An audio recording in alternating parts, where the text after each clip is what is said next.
ചാത്തന്റെ മന്ത്രവടിയെക്കുറിച്ച് കേട്ടിട്ടുണ്ടോ? മഹാത്ഭുത ശക്തി സ്വായത്തമാക്കാൻ കഴിയുമത് നേടിയാൽ. എന്നാൽ അത് നേടണമെങ്കിൽ ചാത്തനെ ബന്ധിക്കണം. ചാത്തനെ വരുതിയിലാക്കാൻ പഴയ കാരണവന്മാർ പ്രയോഗിക്കുന്നൊരു വിദ്യയുണ്ട്. പക്ഷെ അതിന് കാലവും ഭാഗ്യവും ഒരുപോലെ ഒത്തുവരണം. ഒരു ചുവട് പിഴച്ചാൽ മരണം അതിഭയാനക രൂപത്തിൽ മുന്നിലെത്തും. ചാത്തൻ എത്തിക്കും. ഭൂമിയുടെ പ്രതലത്തിൽ നിന്നും പൗർണമി ചന്ദ്രന്റെ പ്രഭാരം ഒഴിയുന്ന നേരം കണ്ണിൽ കറുപ്പ് കലർത്തി പലരും കാത്തിരിക്കും ചാത്തന് വേണ്ടി. പ്രത്യേകിച്ച് പ്രസവിച്ച പശുവുള്ള വീടുകളുടെ അടുത്തായി. കാരണം പശു പ്രസവിച്ചതിന് ശേഷം വരുന്ന ആദ്യ പൗർണമി ദിവസത്തിലെ 7-ാം യാമത്തിന്റെ അന്ത്യപാദത്തിൽ ചാത്തൻ പശുവിന്റെ അകടിൽ നിന്നും പാല് കുടിക്കുവാനായി വരും.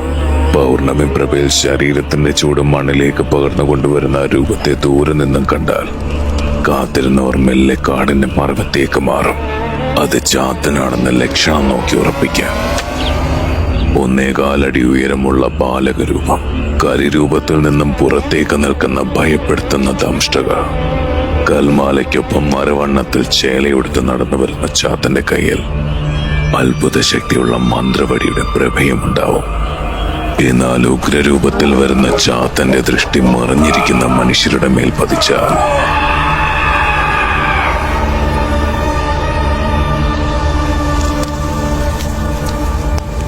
ചാത്തന്റെ ഈ കഥയ്ക്ക് ഒരു 2-ാം ഭാഗം അനിവാര്യമാണ്. ഒപ്പം കനവുകഥയ്ക്കായുള്ള നിങ്ങളുടെ കാത്തിരിപ്പും.